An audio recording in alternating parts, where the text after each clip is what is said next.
сонирхолтой нь би сүүлийн 2 өдөр үзсэн хүмүүсийнхээ ихэнхт нь яг энэ зөвлөгөөг өглөө болтгоо бол зэрэг сулгаж байгаад ярьчих байсан юм шиг надад санагдлаа. Энэ нь юу гэсэн үг вэ гэхээр тодорхой төвшөнд ингээд дотроо л алаад байна гэдэг шиг тий. Эдгээр хүмүүс маань ингээд дотроо юу хийхээ мэдээ, шинжилт өөрчлөлт хэрэгтэйг мэдээд өөрийгөө өөр зүйл хийх ёстой цаг нь болсноо мэдээд байгаа мөртлөө яг үйлдэл хийхлээр гацаад ерөөсөө үйлдэл өрөөс нь гарахгүй байгаа төвшөнд явж байгаа байхгүй юу? Энэ нь юу гэсэн үг вэ гэхээр та бол сонсголын төвшөнд явж байгаа юм байна. Сонсох ёстой төвшин гэдэг чинь тодорхой хэмжээний нэг энерги нэг төвшин байдаг байхгүй юу? Тэгэхээр ингээд яг сонсох ёстой төвшнөө дуусгаагүй үед тархин дотроо бодол дотроо бол юм хийгээд өөрчлөгдөөд ингээд бүх юмыг өөрчлөмөр санагдаад байгаа мөртлөө үйлдэл ерөөсөө гарддаг байхгүй юу? Тэгэхээр та дутуу сонсоод байна гэсэн үг. Нэг юм сонсноо хагас угс ойлгосноо та талаас нь хаяад за би одоо нэг юм хийх ёстой байна гэж бодсноо үйлдэл хийх гэхээр байхгүй.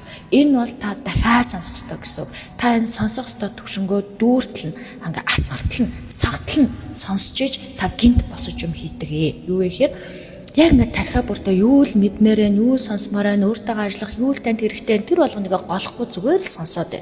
Дүгнэж цэгнэгч хэрэггүй, би зөв сонсож байна, буруу сонсож байна гэж бодох хэрэггүй.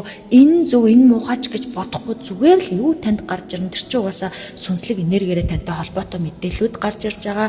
Тэгэхээр тэр бүхнийг сайн сонсоод бүр асгартал нь сагдал нь бүр ингээ бэлэн болтлоо сонсцсон хүн юу ч хамаагүй шууд барьж яваад ямар шалтгаангүйгээр мөнгөтэй ч гэсэн мөнгөгүй ч гэсэн шууд үйлдэл хийгээд явдаг.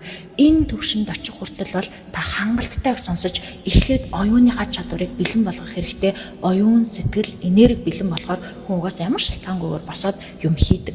Тэгэхээр та нэг юм хийх гэхээр би арай бэлэн болоогүй байна. Яг хийгсэн чинь тэр дутагдаад яг болохыг гэсэн чинь энэ дутагдаад гэж ярьж байгаа бол уучлаарай та дутуу сонсож байна. Та дутуу ойлгож байна. Та болоогүй байна. Дахиад сонс. 1 сар, 2 сар мэдэхгүй хугацааг нь зүгээр л сонсох ёстой төвшөнд явж байна гэж ойлгох хэрэгтэй. Тэгэхээр сонсголынхаа төвшинг давчвал хүн чинь хий гэж хүнээр хэлүүлэхэ болчдөг байхгүй. Шууд өөрөө яагаад ч мэдэхгүй шууд босоод хийгээд эхэлдэг үе байдаг. Тэр үе рүүгээ ортлоо та бүр ингэ бэлхтлаа, асгартлаа энэ бүх мэдээлэл гэдэг зүйлийг, энэ мэдлэг гэдэг зүйлийг, энэ энерги гэдэг зүйлийг зүгээр л сонсоод бай.